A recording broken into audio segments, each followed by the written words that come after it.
Okay guys, thanks for turning up after the party. I was telling the people yesterday who I was presenting to that I've obviously really upset someone on the TechEd schedule builder because I got the session before the party and the session after the party and the last session of the day. So I've got a lot of hungover, tired people that are coming to hear me speak. And I'm actually really proud of you guys because if it was me, I would be asleep in the back of an IT Pro session somewhere because I feel so rough to actually come to a coding session. So my name's Lewis Bench. I work for a company called TBWA. We're actually an advertising agency. But I have a unique role in that place. I actually run a team called Devices and Integration, which is where the advertisers come up with some of the weirdest, wackiest ideas of, hey, we want to go and stick a Connect into a car and let the car drive around its place. And I have to try and figure out how to build these types of things. And last year I actually traveled to the Build conference with the Microsoft Australia team, not really knowing what I was going to. I was actually going across for some of the Connect sessions and some other bits and pieces. And it was the first time I saw Windows 8. And I went into these hardware sessions and I fell in love with the hardware side of Windows 8. There's so much there and it's a really, really fun place to be. And I spoke to the Microsoft Australia guys and it's like, this is where I want to be. I want to push this this hardware side of things. No one really talks about the hardware opportunities in Windows 8. And this is now the 10th time I've presented this session across Asia Pacific. I'm really, really passionate about this stuff. And if you have questions, feel free to come and find me for the rest of today because I worked across the whole entire side of the hardware side of Windows 8.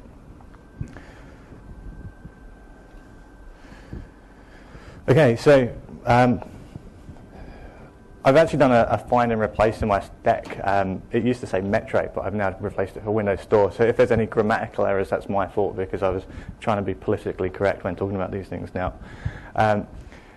When we build these Metro-style Windows Store applications, we're always spoken about the user experience side of things. Make it look nice, put it in boxes, make sure it's fast and fluid. We never really get introduced to the underlying concepts of hardware and how they can actually improve our user experience. And that's what I want to talk you through today.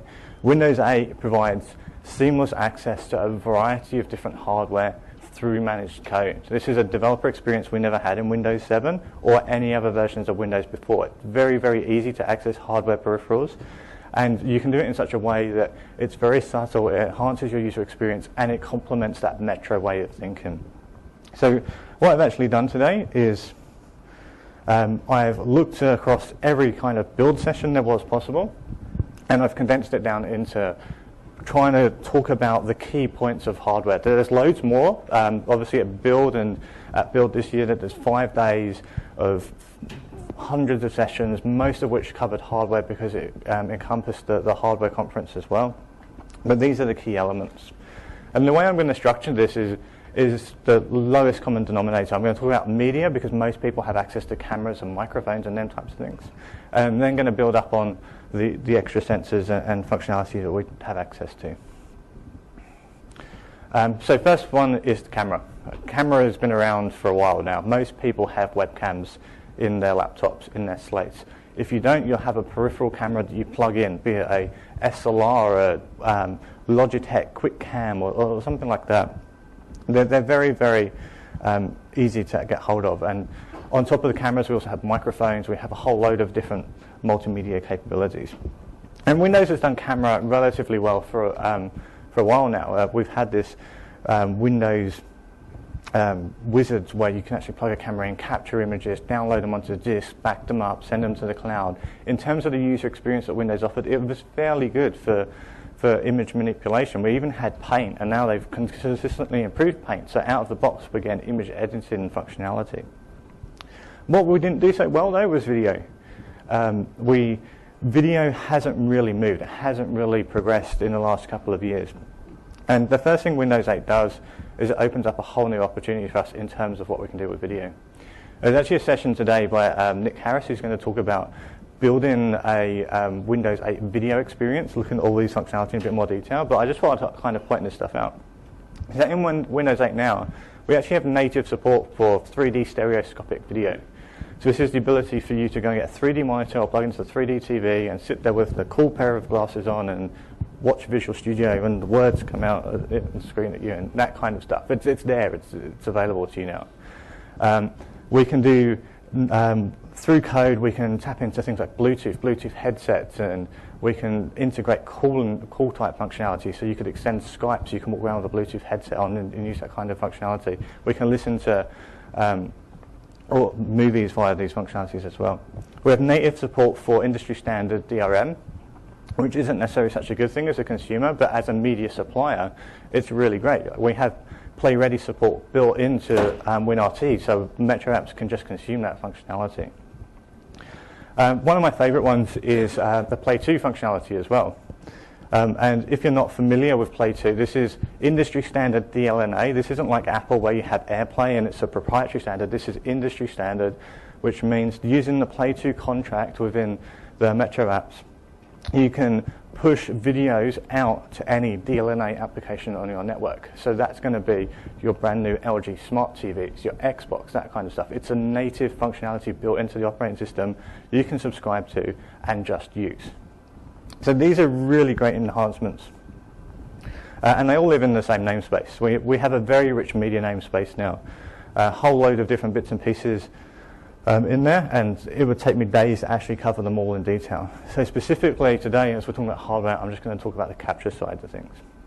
And in the capture side of things, we have two very distinctive controls. The first one is the camera capture UI. And I'll talk you through that in a second. Second one is a media capture API. The camera capture UI, this is a control. This is part of the operating system, non-customizable. It's literally there, same as a file explorer, for you to tap into a camera, get a photo or get a video, return it to your application. We've never had this in Windows before. It's something that people have pioneered for a long time. If you go to the Hanselman blog, Scott has actually talked about the inconsistent experience around using webcams across different vendors and different platforms. There's never been one standard. There's never been one consistent wizard that will allow you to go, yeah, I want to capture an image and I want to bring it into my application. It's also always been done through unmanaged code, and you're normally p-invoking into the Win32 APIs to allow you to capture images, which seems really stupid because it's something that we actually do quite a lot now. If you look at all of your Twitter clients and that kind of thing, you want to be able to bring images in from the camera as well as the file system. So the camera capture UI does that for us. If you wanted to do a little bit more though, and break out of the restrictions and the Chrome of what Windows offers you, and just tap into raw media streams, be it video, image, or audio, we have to go into an API. And in the same namespace, we have this media capture API concept, which I'll also show you through in a sec. So this is going to kind of be death by slides, which isn't necessarily the best thing with a hangover, but I'll try and break it up with a couple of demos to talk you through exactly what I'm talking about. So the first one I want to show you is this camera capture UI. And really the best way to show it to you is exactly how Windows is offering it up in one of its own applications. And the obvious place that's going to sit is in the camera app. I'll come back to that bar in a sec. So this is camera capture UI in its essence. Like Microsoft has built one app with one control and they've labeled it camera. So if I want to bring this into my application and be able to capture photos and push them to Twitter or whatever I'm doing, this is the control that I'd be using. I can't customize this look and feel at all.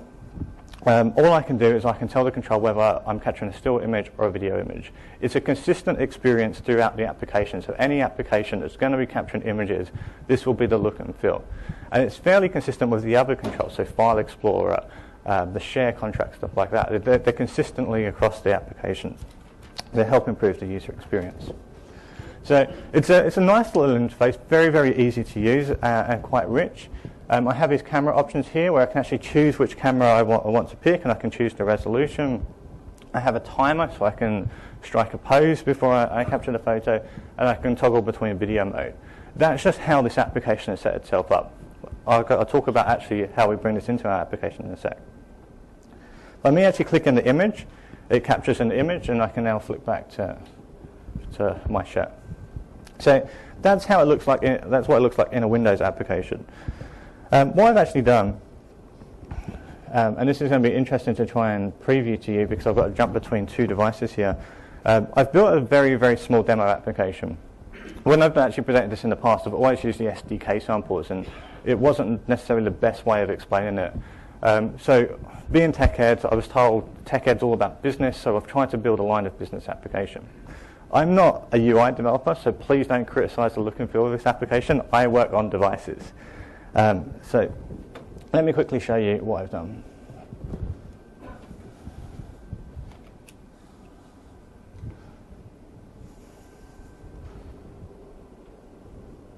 Once it copies the file across.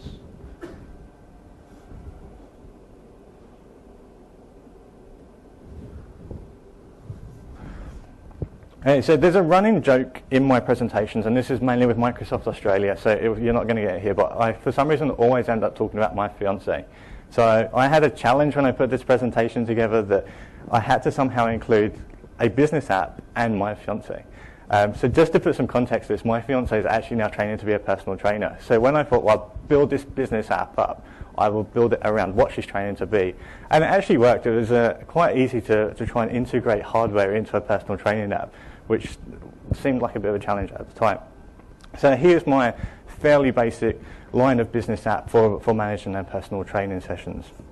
So I can go into clients and I can see a list of her clients. And I can actually now jump into the clients and actually see that client record. But it would be great if I could actually take a photo of a client, because apparently the first thing you're taught as a personal trainer is never forget a face or a name because it's embarrassing. So for me, what I've done is at the bottom here, I've got an app bar with a new photo icon. If I actually hit this, I jump straight into that camera capture UI. That's exactly the same experience as you saw in that camera application. Looks exactly the same controls. You'll notice one difference here, and that's because I've gone to the slate instead of my computer. I've actually got the options to change camera. This is more important in the new generation of Windows, because these mobile devices are going to have a front-facing and a rear-facing camera, so you have to toggle between the two. Exactly the same scenario. I can hit the button, but what will actually happen is you're presented down the bottom here. It's a little bit of a richer experience. I can actually crop that photo now. I can hit OK, or I can hit retake. Hitting OK should hopefully bring that back into my application, so I now have a little thumbnail of that image back into my application. Given that that was a thumbnail, does it recognise, or can you code to get a resolution that's not super large, given you only want a small display? So you'll get the full resolution image, and there's a method that's attached to that image of get thumbnail, so you can get the two. If you wanted to actually do some manipulation, you have to dive back into, as you would in normal C#, the actual system.drawing namespace, and actually resize that kind of stuff. So what I'll do here, you can see my Visual Studio. I'll actually show you the code that's actually generating this and how simple it actually is. I will show you C#. On my deck, I will actually then talk you through the JavaScript equivalents as well. So I'm using Caliburn Micro here because I'm in New Zealand, and it's a nice New Zealand product made by the Maker Metro guys. So I'm just going to dig out my view model.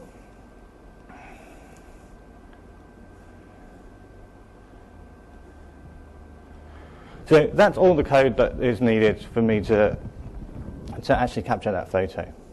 So first of all, I go into that namespace, that windows.media namespace, or windows.media.capture namespace, and I go new camera capture UI. From there, it's an async method, and hopefully by now you'll be familiar with this async functionality that we have in C# 5 and WinRT.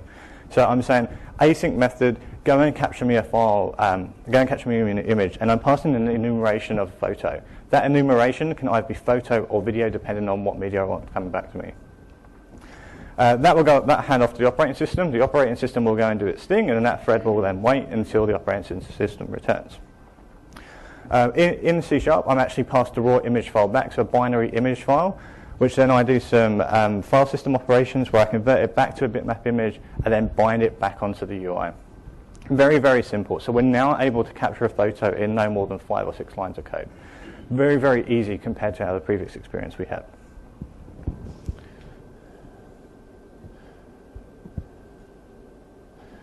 So I'm not sure where this came up because I haven't actually managed to get to the other Metro sessions. But when we work with devices, we have this app manifest file where we actually have to ask permission to use any of these devices. And you would have seen when I first launched that camera app, I got that allow bar, that permissions bar. And this is really, really important. It's for any device that you declare it and you also plan around it as well, because users can say no. So they may not want you to access the camera. They may not want you to access geolocation. So you have to plan around these types of things. But first of all, you do have to ask for the permission.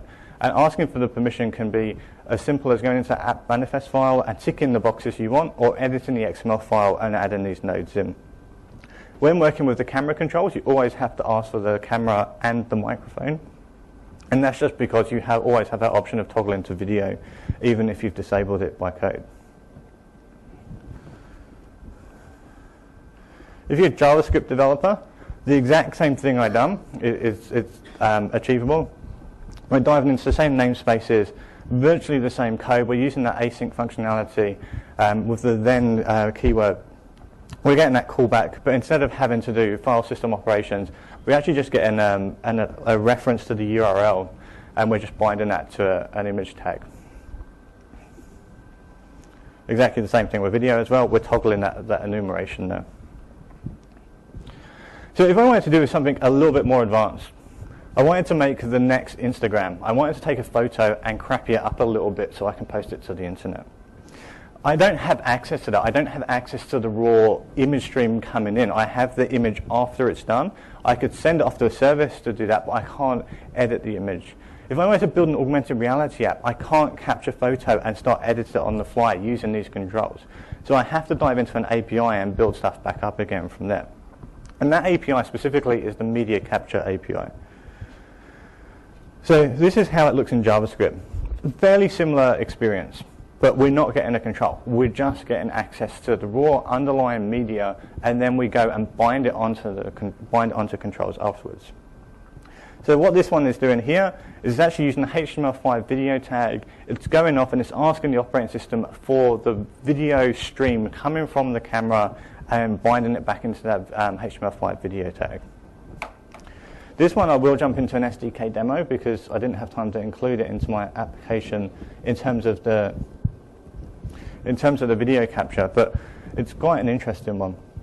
So here I'm just in a standard XAML style application, and I hit start device, which is initializing the underlying camera, and I hit start preview. I now have that same image from the same camera appearing in my application. I've broken outside of the OS Chrome. It's now being brought into my application. I can then hit start record, and it's actually recording video, and I can hit stop record and it stops video. I can adjust and it plays back. I can adjust the brightness, the contrast. I can also go down to here.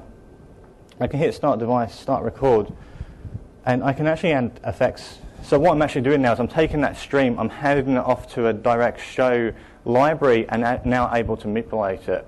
So if I wanted to build an augmented reality application, this is how I would do this kind of stuff. I would start getting the stream, I'd look for specific information. I could maybe combine it with location information and start superimposing labels and bits and pieces on the top of it.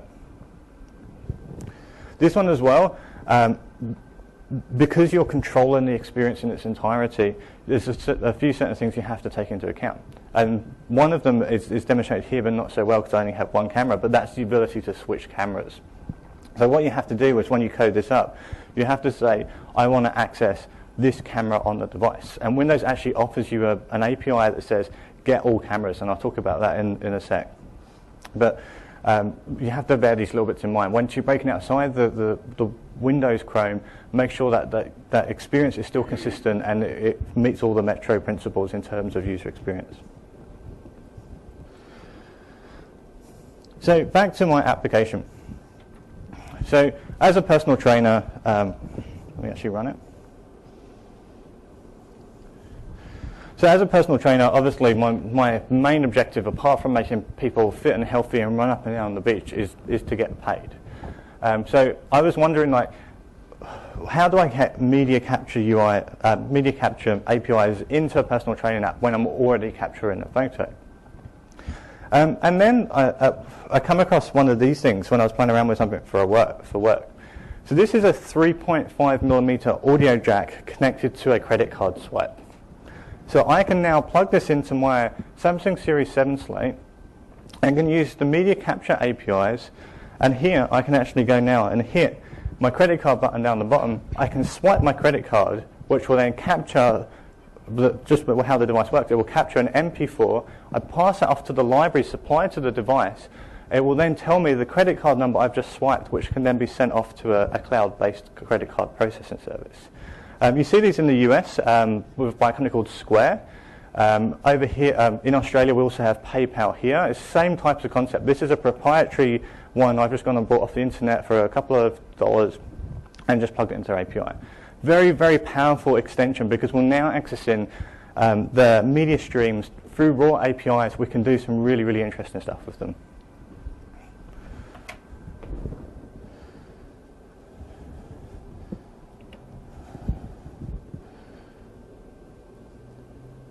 Yeah, so this is capturing audio. So this is exactly the same thing as what I've just talked through in JavaScript. Same theory. We're capturing an audio stream instead. And this is quite important if you're doing things like voice recognition apps and that kind of thing. You want to bring in raw audio streams and process them on the fly if you don't necessarily want to process credit card swipes.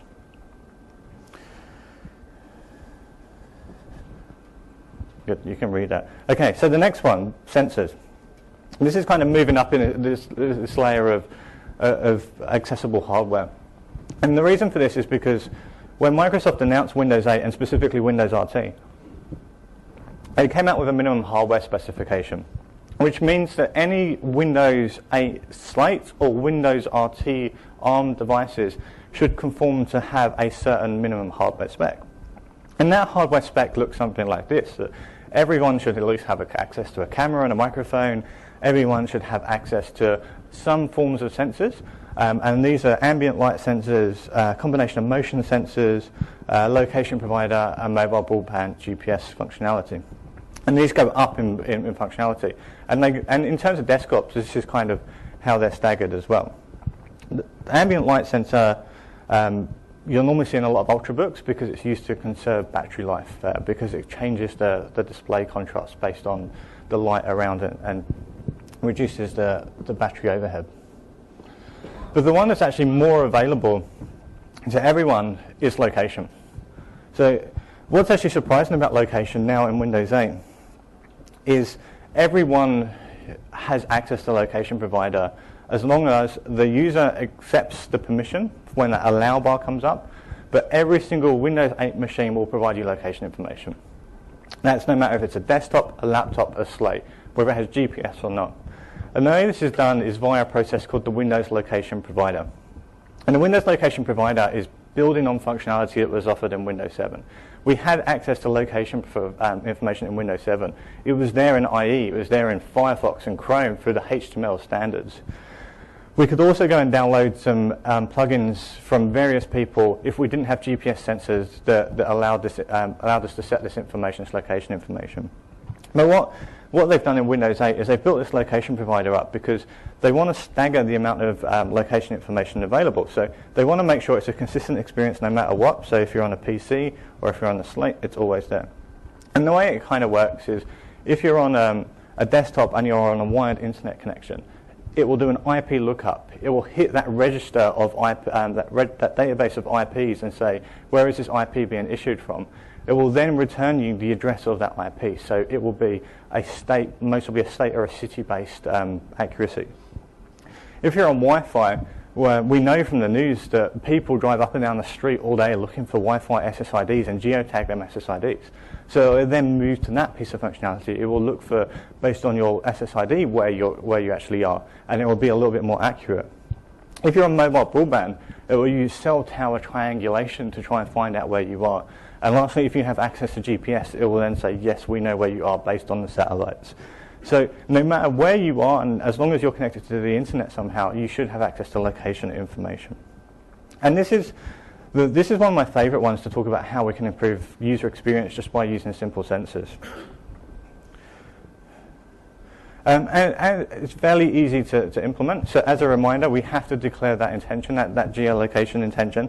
And this is mostly the most important one we do have to declare. There's huge privacy concerns around distributing location information to apps. And you'll have to include, when you submit to your store, your privacy policies and what you're doing with this location information to make sure it's not insecure and it's not going to end up on FBI computers and available on the internet and stuff like that. So this is JavaScript.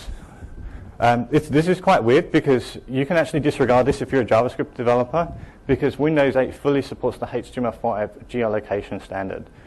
The Windows geolocation APIs are available to you because the APIs are consistent no matter what language you code in. But if you're a JavaScript developer, you have applications that use HTML5 location already, just use the HTML5 location functionality because it does work.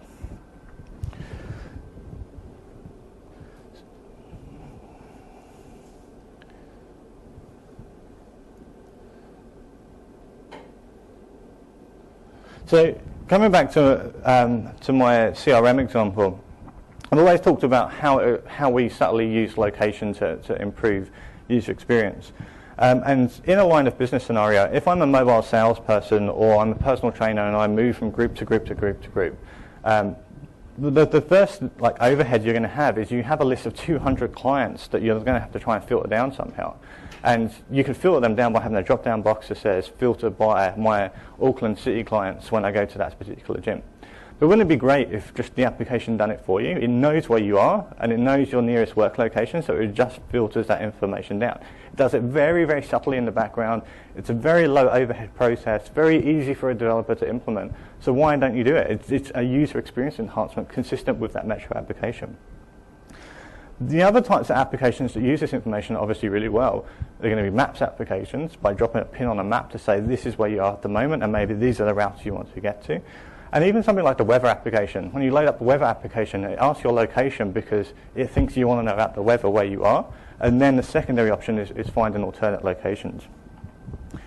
So I just want to show you how easy this actually is to integrate in C#.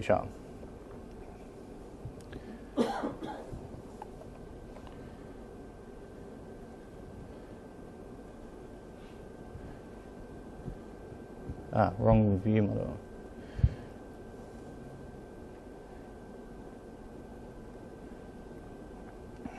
So the way I actually work is I actually put all of my code in services, no matter if I'm accessing a REST-based service or local APIs. So I'm actually just going to jump into that service, that geolocation service I've actually written up. And that's all the code I need to access this geolocation functionality. And what I actually do is, if I run it on my PC now, it will actually go off to get my IP, it'll tell me that I'm at Sky City, it'll go off geolocate that, come back, and it will tell me I'm in Auckland. Fairly accurate. But actually attached to this object is enrichment from Bing Maps. So they don't just tell you your longitude and latitude, they tell you the potential street address that you're actually at. So you don't have to worry anymore about getting a longitude and latitude and then hitting the Bing Maps API and doing a reverse geolocation to try and get an approximate location. All of that's now provided within its API. It's nicely, cleanly wrapped, makes it fairly easy for you. You also get a whole load of other information. So you get your coordinates, so longitude, latitude, which hopefully is self-explanatory if you've done this kind of stuff before. You also get an accuracy coming back, which is an accuracy in meters. So you can try and work out how confident that you are where you are. And obviously for something like a CRM, it doesn't matter too much. For a mapping application, it might be integral because you could think you're a couple of kilometers off for your current location. When you actually work with this type of stuff as well, take into consideration it's not necessarily going to be 100% accurate. And I actually found this out in Darwin when I was presenting, because Telstra, the telco over in Australia, they'd taken a whole bunch of IP addresses from a point of presence in Adelaide and reassigned them to Darwin, but never updated the database. So I got cocky and I went on stage and it's like, hey, I'll do this geolocation demo and I'll hit F5 on my machine and I'll tell you exactly where we are based off of my IP address. And it comes up and says you're in Adelaide. And it's it turned out the IT admin at the end told me this had just happened, so they hadn't got around to updating it. But you may get some failure in this type of functionality as well. So this is the reverse geolocation, so I can just hopefully return my city. You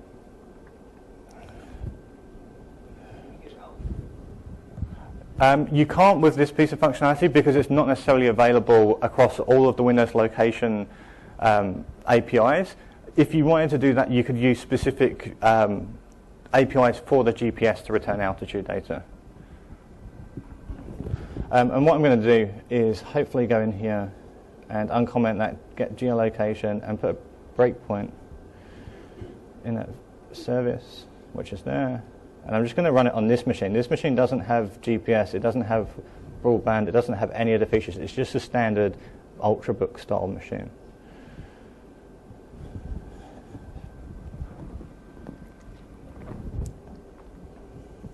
So that's the permission. So this is, because I've declared it in the app manifest file, it's explicitly asking whether I actually want to use my location. I can block that. So as a developer, you have to take this into consideration if I hit block. And I can block it at any time. You can go into the settings menu and you can revoke these permissions. So don't start abusing this stuff because people will revoke it. If I hit allow, hopefully my breakpoint would have fired. Or it will fail with a COM exception.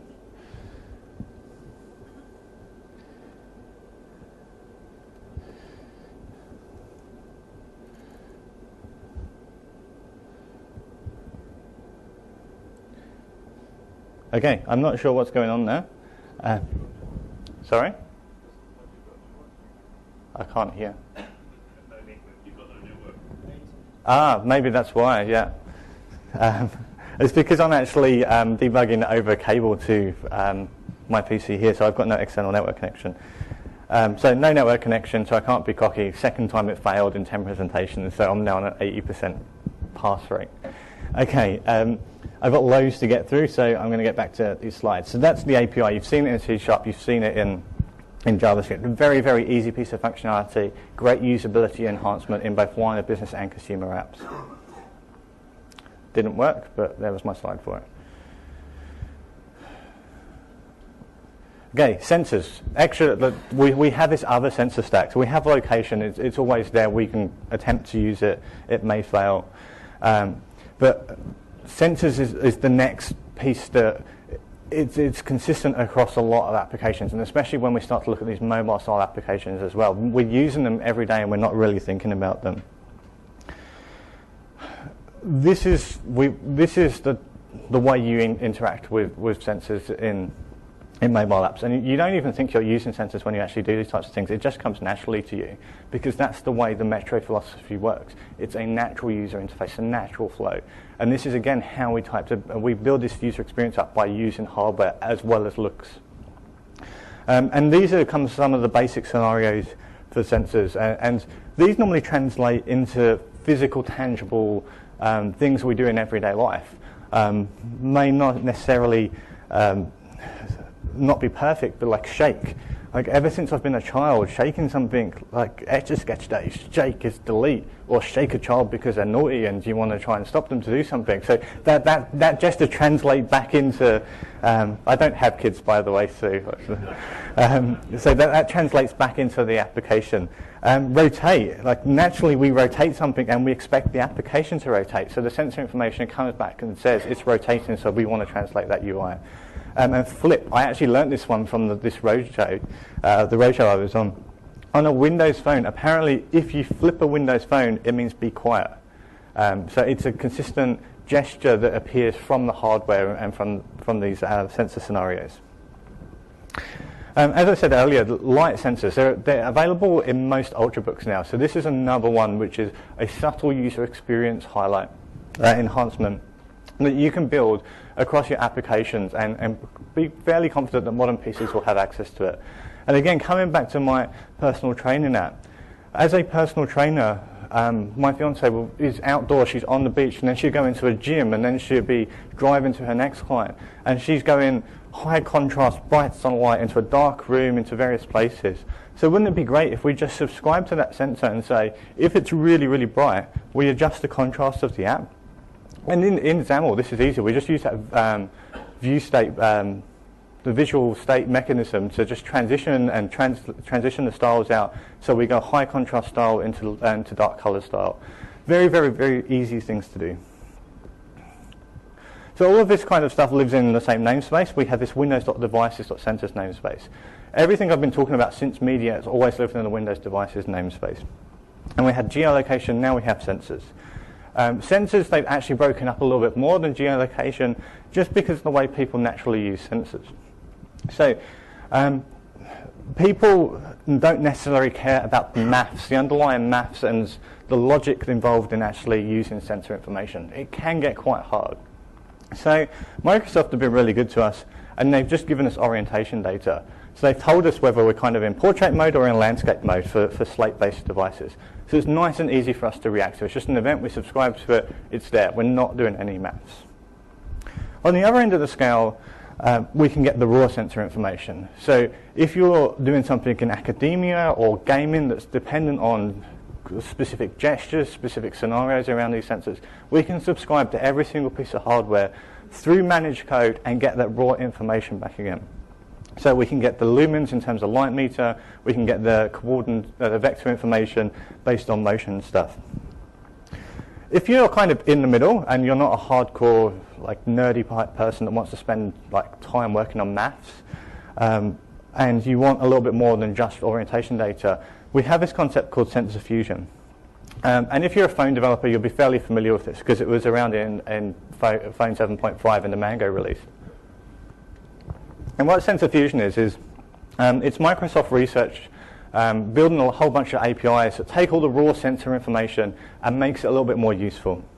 So instead of us getting GPS information and orientation information and bits and pieces to try and work out where exactly we are and which direction we're facing, we have this compass API that says you're facing north. We have exactly the same with inclinometers and device orientation as well. And the inclinometer is quite an interesting one because in a session before this, normally there's a picture of how different people use devices. And some people may have a device on their lap, some people may have a device sitting up, some people may be in bed, like reading on the device. And when you actually are using these different devices, because like they're vertical or they're laying down and then you try and rotate them or you try and rotate them this way, you're actually switching between different sensors. You're switching between an accelerometer and a gyrometer. And if you're going to do all that yourself, you need to think about these things. So you need to understand the raw physics involved in the sensors and kind of build that up, build these APIs up. But because research have done that for us, it will actually just tell you that there's a rotation going on, but it doesn't care which sensor it's coming from. So it's very, very easy to use. I was going to go through a sensor demo, but I've actually switched it up for something a little bit more fun in a sec. So this is exactly how we actually get access to the sensor information. So all of the sensor, again, JavaScript, the C# should hopefully be self-explanatory. I haven't got a demo to show you for this one. All the sensors are fairly consistent. We go into the device's namespace, we go into sensors, we pick what sensor we want, so it could be accelerometer, it could be gyrometer, light sensor, compass. We say get default because you might have multiple attached, but it's fairly unlikely. And then we just attach these event listeners, and we just get a callback. And every time something happens on that sensor, we get a callback. The arguments are the information we want access to. So in this one here, we've got an accelerometer. We get an X, Y, and Z coordinate, which is basically the position on the accelerometer. Very, very easy to use. Very, very easy to incorporate into an API. As I said, moving the tablets is a great example of how this works in user experience. In gaming, you get this whole extra thing around gaming, like you can drive a steering wheel with your game, and that's all sensor-based input for a game design. Okay, I've got 20 minutes left, so I'm going to jump through this one. This is exactly what I've told you in a nice, pretty diagram. If you don't have access to Windows 8 standard hardware and you want to develop, so I have a build slate here. I have a Samsung Series 7 modified device. So I have access to all of this hardware and I can develop with it. But there wasn't a lot of these distributed. And you want to go out and you want to try and build these sensors, build support for sensors, and you don't have access to it, you can actually buy one of these. And from a company called ST Microelectronics, they simply plug in via USB to your desktop or to your laptop, And they've got all of the standard sensor stack on them, so you can actually move them around and chuck them up and down, and it will give you the same WinRT feedback that you would get if you was using a standard hardware device. May not be so important now. We're moving into release, and we're starting to see more devices hit the ecosystem. But a year ago, when we were trying to do this stuff and we didn't even know what was going to turn up, it was quite important. The simulator doesn't. The simulator has rotation information, so you can rotate and you can subscribe to the device rotation events. But if you want to start like shaking and things like that, it doesn't simulate gestures. In phone, we actually had some clever guys that hooked up a Wiimote to Windows 7, so it exposed itself as an accelerometer into the sensor data.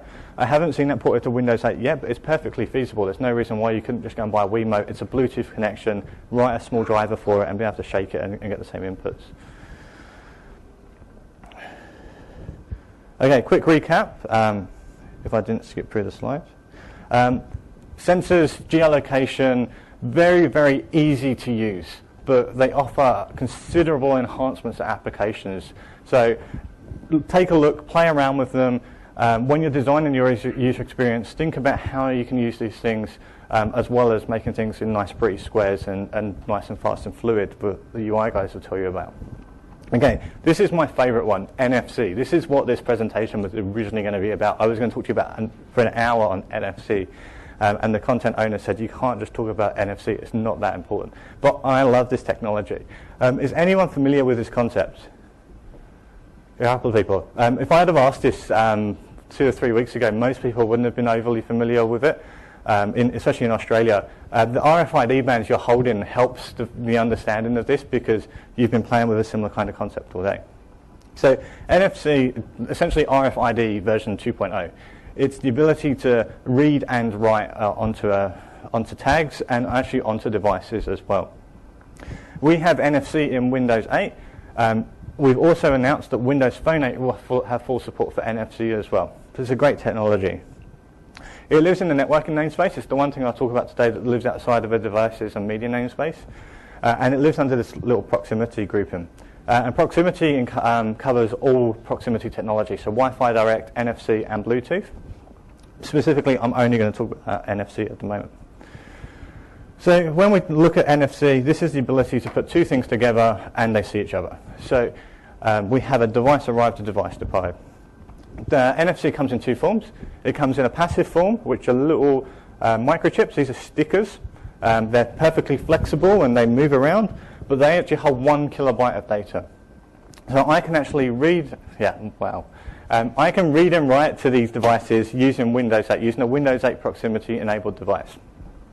As an advertiser, this is quite important to me because it means I can actually go and have smart posters. I can store 1 kilobyte of data on a poster and distribute these posters into any traditional media placement around the country. As a logistics company, I could stick these on boxes, and as boxes were being passed out between couriers, I can read and write this information back to the tag. Fairly similar way to how we was doing RFID, apart from these are read, write, and reusable. RFID was write once and only read, so it was just a tag number it's reading from. This holds any data you want to store that you can compress down to 1 kilobyte. So this tag at the moment, not that you can see it, is actually holding an XML file. It's not powered, there's no battery, but it's storing an XML file for me. What actually happens is when I touch this tag to the back of my slate, it's an electromagnetic charge. The power jumps from my slate to this, it charges the chip for a microsecond, it reads the data back off again, and it's passed back in. Windows 8 does some magic, and it really looks like magic when I play with this stuff. That it manages to read that information off, gets the binary, bubbles it up for an event, and say, hey, we've got an NFC device that arrives. And it then gives you the raw binary information. So I'll quickly show you this working on my slate.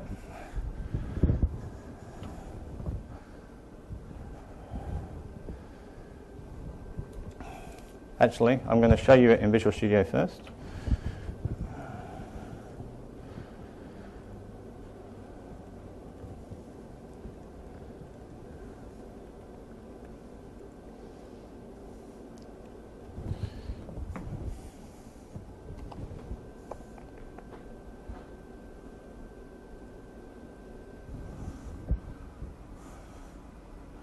So for me, this has always felt like magic. I fell in love with the original Surface, the big Surface, and that ability, that concept of being able to put a device down and transfer information between the two devices.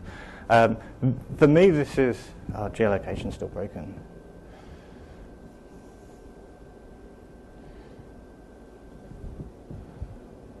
For me, this is exactly that scenario played out for real. There's no smoke and mirrors here. This is actually going to work if I can get my demo running.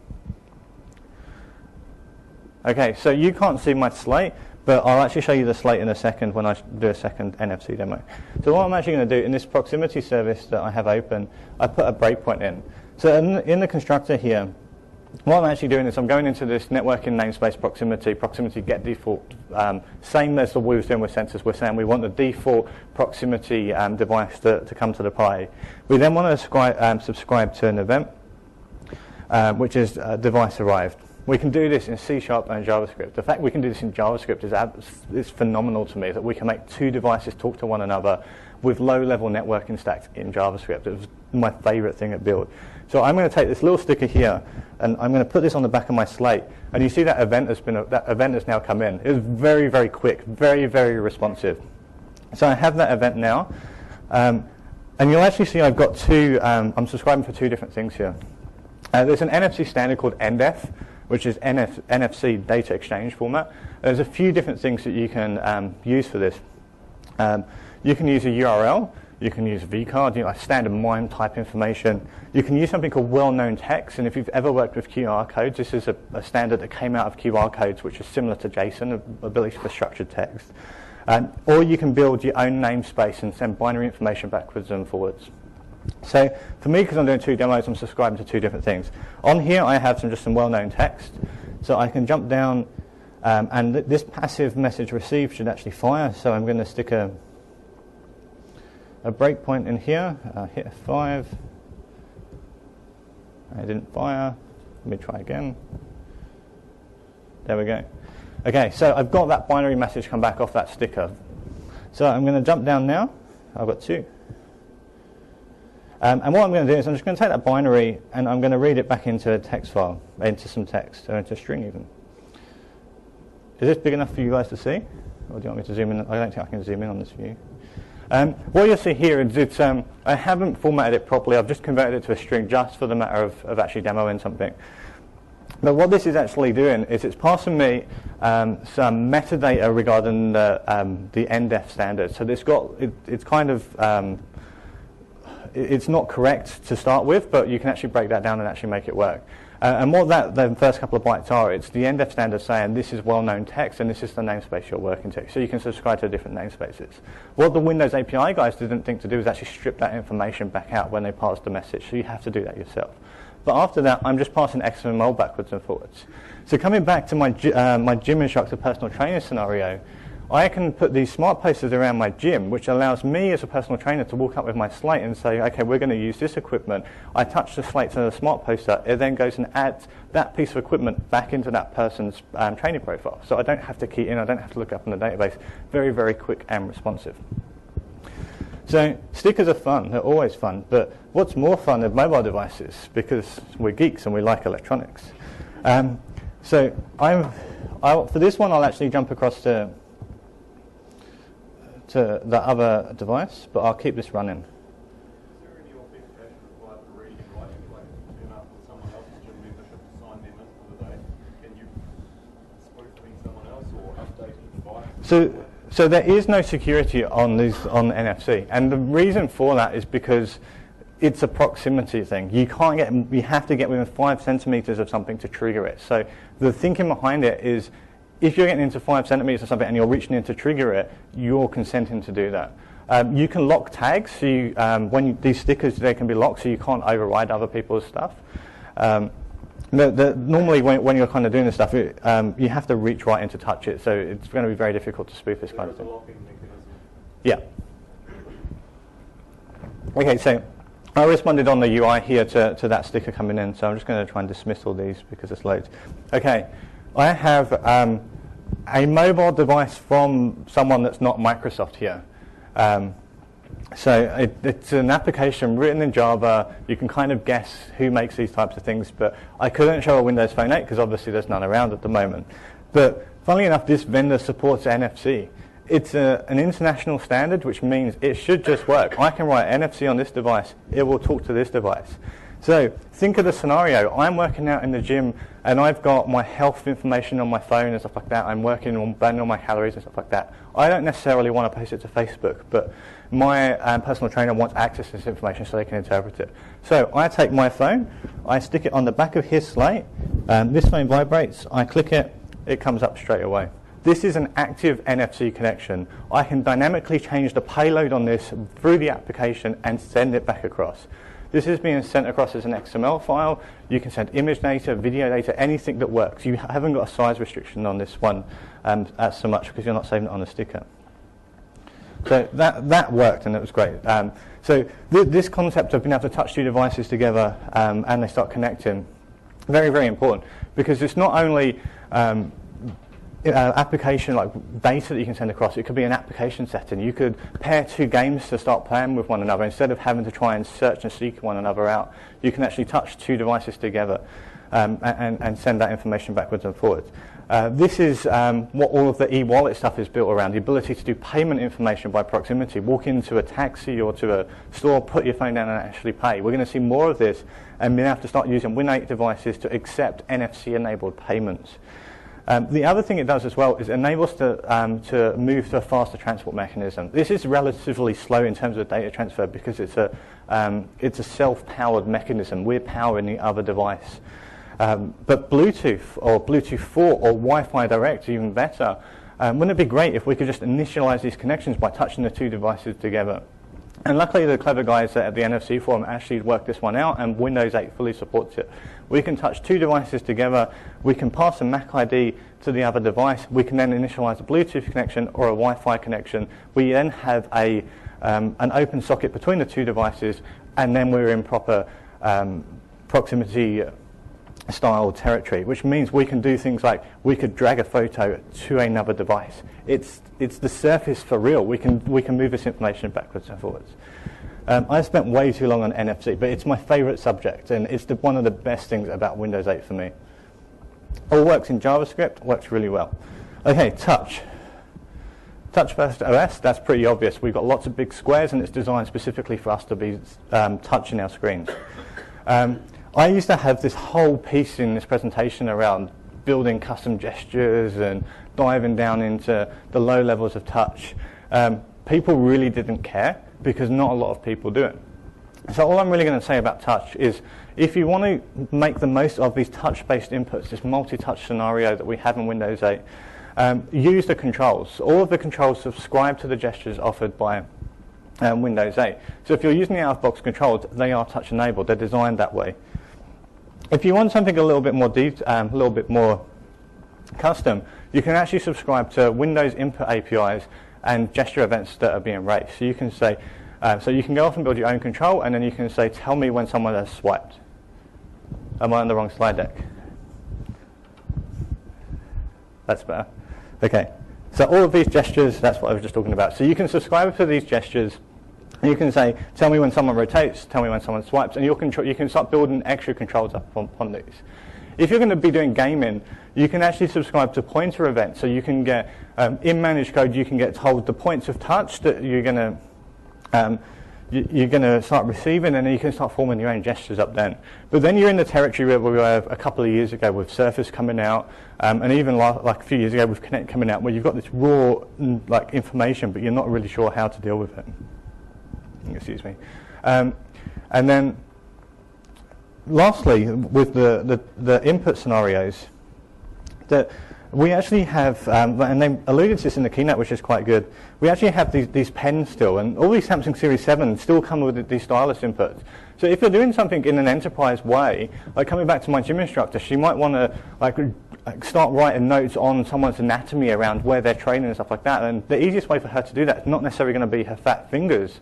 Not that my fiance has fat fingers, but it's going to be the pen. Like the pen is something we've naturally come to use over the last couple of years. And When Bill Gates launched like Windows XP, or Windows XP, Windows 2000, we've always had this style as input. It's been around for a while.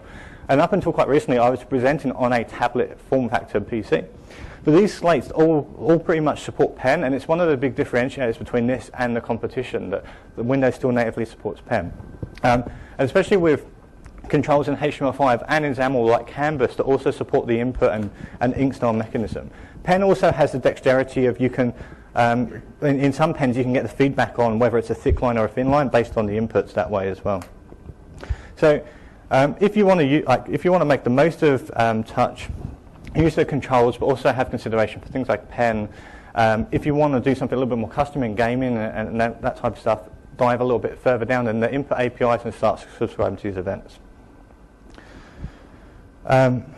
This is the Windows 8 mantra as well. That if you design for touch first, you will get pen and mouse for free because it just works. I'm not really sure where the keyboard kind of falls into that scenario, but this is the way it's always been with Windows 8. Other devices. I have 5 minutes to talk about every other piece of hardware in Windows 8. Okay, the ones with the light bulbs on I've kind of spoken about, so I'm not going to go into that much detail. But Windows devices.enumeration. Apart from NFC, this is one of my favorite namespaces if you can have such a thing. When I showed you the earlier demo around the media capture UI and the ability to toggle between have that drop-down list that says these are the different devices different cameras attached to your PC, this is the namespace that does that. I mean, it sounds relatively boring because all it's doing is essentially what Device Manager does. It tells you all the devices attached to your PC. But I can tell this story because I've never told it in Australia. When Windows 8 came to consumer preview and we all got given these slates and things like that, I found this namespace and I thought it was a really interesting one and I'd play around with it. And at the time I bought this Samsung Series 7 Samsung Smart TV that was sitting in my living room, nice and shiny, and I connected it to my Wi-Fi. And funnily enough, when I enumerate for these devices, I see my TV. My TV offers itself out as a UPnP device. And UPnP is essentially so it's like a WinStore for devices. It exposes services you can subscribe to. So by me going through this device.enumeration, I found the IP address, I found the WinStore that the UPnP device was exposing. I was able to start controlling my TV via a Metro style app. Where this got even funnier was coming back to my fiance. She was sitting in the living room watching the TV, and she kept telling me the TV was broken. And what it turned out was happening is I'd written these little unit tests to test these services out, and every time I was actually running the application, it was going through these series of unit tests, subscribing to these methods on the TV, and it was a change channel, mute volume, turn on volume. But it was funny for me because I worked it out only after a couple of hours, and that's what was going on. I didn't have to replace my TV, but it meant I had this Metro-style app where I could reach out to non-standard devices and control them via UPnP, because that's just there. So enumeration is one of my favorite things because of that. We can do some really funky stuff. But it's also useful because it tells you what you've got attached to your PC. You can go and make sure that we have these devices there before we actually want to start exposing them. Geolocation we've touched, input we've touched, Windows portable devices I'll talk about in a sec. Printers, this is the ability for you to customize some of your print stuff. So if you've got like point of sale apps and you want to have custom print templates and tie into custom printers or CNC machines and stuff like that, that's the namespace that I live in. Sensors we've talked about. There's a whole load more, but we're kind of running out of time. And SMS. SMS we don't actually have access to anymore. I put it on there because it's still a namespace, but it's actually depreciated because the telcos have told everyone that they don't want you reading the SMS inboxes on people's devices, so they've actually barred you from using it now. But it's still available in the APIs. Very, very quickly, I have 1.5 minutes to talk about everything on this screen. Bluetooth GAT devices, input devices, other peripherals. Personal training, heart rate monitors. They now make heart rate monitors that are Bluetooth for low energy compatible. This means that we can connect to them via a device, such as my lovely Samsung Series 7 device that supports this standard. The problem is the Windows RT devices, Windows RT APIs don't actually expose low-level Bluetooth functionality. We can't get serial port profile or the GAT profile through managed code. So if we want to use this, we actually have to write a custom driver, just a wrapper, not a whole low-level driver, in C++, exposing the GAT services You install that driver, and then you can actually access them via the Windows Portable Device API. That means you can still get Bluetooth functionality. I still can subscribe to this heart rate monitor and bring it into my application. There's a little bit more work because it goes into native code. Companion apps. Companion apps is a really interesting one if you work with hardware on a full-time basis. Companion apps is the ability for you to sign your application manifest when it gets put, it's the ability for you to sign your hardware manifest with a specific application ID that's in the store. So when you then go in, when a person then attaches that hardware device to Windows, so be a Microsoft LifeCam, Windows will recognize that and say, hey, you've installed application 12345, hardware 12345. It will then quietly in the background reach out to the store and say, it's installed this hardware, we would like this companion app to be installed, and it will actually just automatically download the app from the store. Not so great for the consumer because it means you potentially end up with loads of bloatware on your desktop, but as a hardware manufacturer, it means that you have this capability of making sure that your software, your configuration software is there, there's no overhead, there's no installation capabilities. Okay, that's me dead on time. So Windows 8, loads and loads of stuff. As you can tell, like I'm running out of time just talking about it. There's loads in hardware. It enhances your user experience, it enhances your app, and it's really, really fun to play with. It's very easy, very managed code. So get out there, explore it, and if you have any questions, you can find me on the internet. Thank you.